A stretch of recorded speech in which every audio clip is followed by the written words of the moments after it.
Locavorism, obtaining and consuming food locally. This is what we humans have been doing for most of our history. It's only within the last half century that food from hundreds or thousands of miles away has become so readily available for the average consumer. And in this globalized food supply chain, is it still practical to raise, grow, or catch most of our food within a few miles of where we live? In my own community of East Village in Vancouver, there is the Pandora Park Community Garden, the Wall Street Community Garden, the Kawasa Learning Garden, even a children's garden for the kids to get started in, and street gardens at just about every corner. But how did it all begin? How is it all managed? To find out, we have to get right down to ground level and dig into the dirt, literally.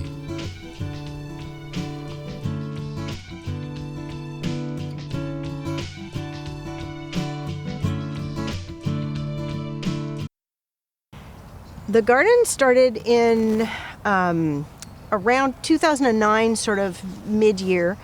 There was a fellow from Grandview Woodlands, the community center at Britannia, the Food Connection, Grandview Woodlands Food Connection, and he'd approached, I think, Kawasa Neighbourhood House, and Shane Simpson was the MLA at the time, just basically thinking this would be an ideal spot and a good thing to do. He brought in a bunch of different people and we started meeting. There was just a sign in my apartment building saying, "Do you want to be a part of a community garden?" And I was like, yeah, that's a great idea. So we started meeting, and then we had to put together a proposal for the Parks Board because this is open parks land. But we were really lucky. It was the part of the Greenest City initiative, I think, in 2010 for the Olympics. And so the Vancouver Park Board was just like, yeah, great. So I think what people forget is that food insecurity is everywhere. It's in a big city, in a neighborhood like ours that was traditionally maybe a working class neighborhood and is kind of transitioning a little bit, gentrifying.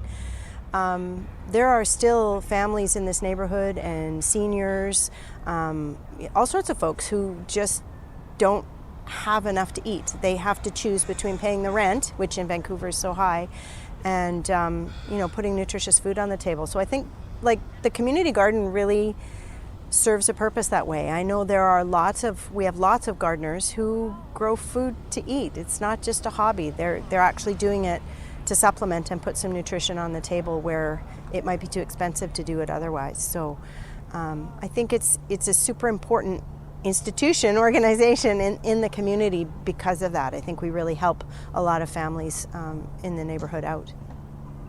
Part of the community garden in the community, it plays kind of an educational role without even trying to. It's not like we run courses or anything, but families come through and they'll stop and ask what you're doing, and little kids are like, oh my gosh, that's where the carrots come from. And I think there's a really important piece for, not only kids, but other folks in the community who come through and actually learn where food comes from. It's not just in the grocery store. And I think it's a sort of a focal point in the park. It's a place where people come to look and see what's going on and chat, and even gardeners who come in and they don't know what they're doing. They have to look it up. They have to look at how to grow things. And I think it's just sort of one more little piece of helping people connect with the earth and with food and with nature. And it's been a real joy to be part of the garden the last little while. My dad was a great gardener. We always had a vegetable patch when I was a kid. I was kind of never really into it. I think he really liked things to be a particular way, and I don't think as kids we were particularly encouraged to go in and dig around. But it was always kind of a part of my family life, and we would get stuff from the garden and preserve it, and my mom would make, jams and pickles and things like that. So when it came up, I jumped at the chance, and then I actually was able to bring my dad to the garden. He loved it here.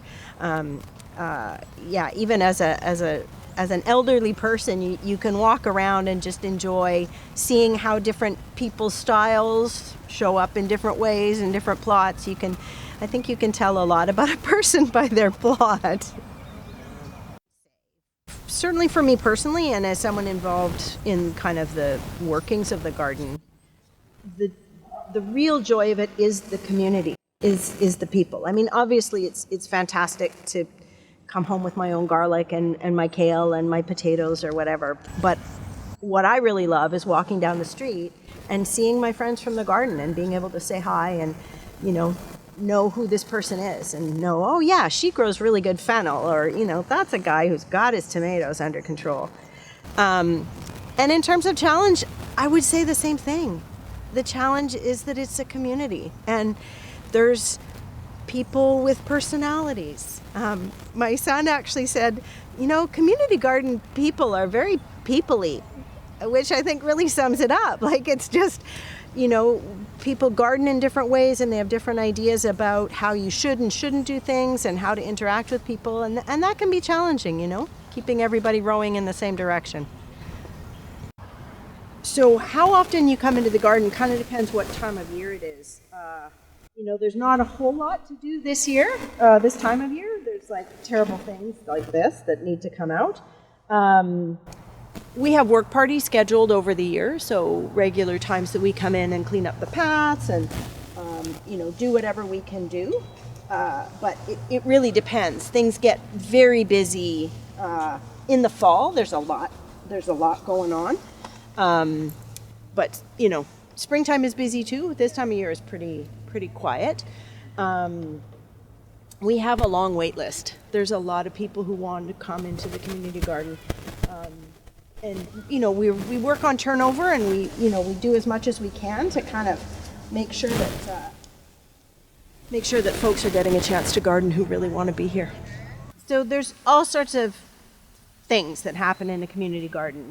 People sort of think, oh, it's all wonderful and about tomatoes and flowers and plants and stuff, and it is. But a couple of years ago, somebody stole our bees, and it's like, who does that? They came in and actually lifted up all of the bees and took them out. It's expensive, so it was all right. We were able to replace it, but you sort of think, wow, that's a surprising thing to have happen.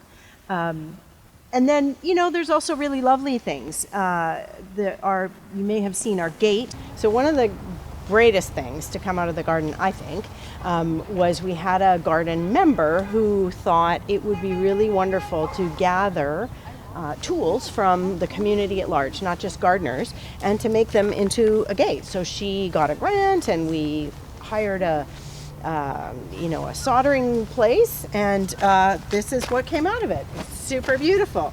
So all of this came from community members who just donated pieces of tools. So it's really, the rust is coming on, it's starting to kind of really get a patina on it.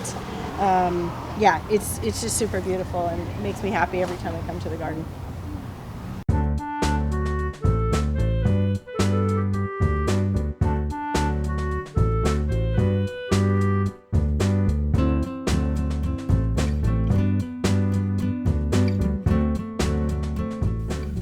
Of course, people don't thrive on just food alone, and particularly for families with young children, a community garden plot can be a way of nourishing the heart, mind, and soul. And just being in the soil among the plants and the insects can be a way of restoring a healthy balance and a sense of well-being for everyone.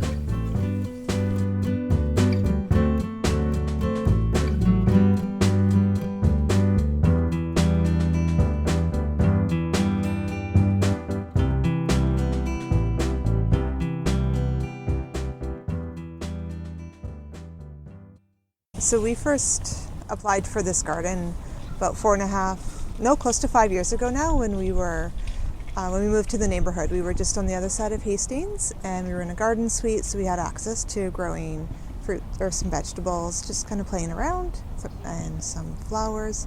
And when we moved to this side of Hastings, we were in a condo, and we knew that we would really miss having that green space. We had one child at the time, and soon we had a second one on the go, and we just wanted a destination, somewhere to walk to in the evenings with a purpose. So we often will come to the garden now that we have one after the wait. So we'll come down after dinner, or even just now when we need to get out of the house, and we dig for worms, we plant carrots, we plant some garlic, some flowers, and it's just something fun to explore and do stuff with. When we moved to this neighborhood, I knew community gardens existed, and so we came to this park quite often. Pandora Park has a big splash pad, a big playground for the kids, and the space was here. So I just Googled Pandora Community Garden, and it came up with an email, and so we sent an email, and we got a bounce back that said you're, 87 on the wait list, some ridiculous number, and I thought, well, time's going to pass anyways, so it's best to just wait it out, see what happens. And every year we would get an email saying, do you still want to be on it? And say, yes, we do. And eventually we got the email that a plot had come available, and that was last May, beginning of May. So we'd kind of missed this beginning planting season, but there were lots of starters available in nurseries, so we just put in some tomatoes, and there was a few old kale plants in the garden, and we just started with that. When we got our dirt, we brought it in. We had it in large bags in the back of a truck, and there's wheelbarrows here, so we wheelbarrowed the bags of dirt over and dumped them in. And it was a full day just for the little plot to get it up to where we wanted it to be. And we also built up the surrounding area because it was quite shallow, so it's better for roots and to grow just better in general. And then we around the edge we planted some flowers, but they're not doing as well as I had hoped. That's okay. That's all part of it, is just experimenting, learning, trying new things. So we got notice of this bigger plot in the fall, and if we wanted to upgrade. Gotten this Thanksgiving weekend, and we went and got dirt, and we built it up so we could have it a bit deeper. We just really wanted to start with fresh dirt, full of worms, just kind of as healthy as possible. So we let it sit over the winter, and it's really packed down from all of our rain and that. So just to kind of dig it up, the worms are doing a good job of that, but dig it up, get it loose. You can see other gardeners are doing that today as well. So that this week we can maybe put some pea seeds or some kale or I'm not sure if it's too early for carrot. I'll have to check the seed growing catalog or chart. But it'll just be ready to plant. Yay, worms! Worms! Look at all those worms! It's great. There's a shed back there full of tools, and we haven't had to buy any tools or bring our own, which makes it really easy to just pop over. We all know the combo for the lock. There's also a little seed catalog or a seed share in there. So if you have extra seeds, you can bring them in and donate them, or if you're looking for a little bit just to fill out an area, there's seeds there. So that really helps too, instead of going out and spending money on a variety of seeds. They're just available, which is great. So these pots, they're just here for the winter. In them there are plants that I want the roots from the plants, and I don't know if I'll be able to find some of the roots to show you, but once the plants are 2 or 3 years old, you would harvest the roots and you would use it to make a red dye for fabric, and it's a traditional red dye called madder. And the plant it grows quite tall, but it can handle some cold. It can overwinter. I know people have overwintered it in places like Manitoba, but you need a lot of mulch. So I've just put them here for the winter. And then they'll go up to my parents' cabin, which is up past Pemberton area for the summer because I don't have room for them. So it's a bit ridiculous, but it's something I'm interested in, is just to see if I can grow this plant and to see if I can overwinter it and see if I can get some color out of it. And that's the space allows me to try that and to do that. So you can see they've overwintered and they're starting to come back, which is great.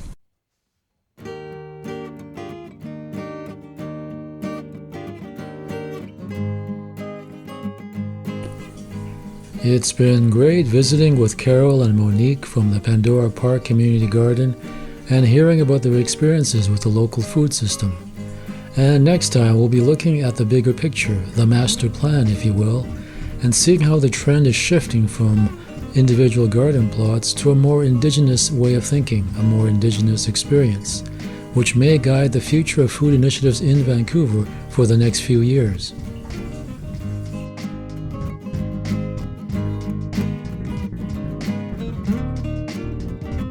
When the time comes to fly away with you, there won't be that much to do but hear your siren song and taste the nectar all summer long. Lying here with you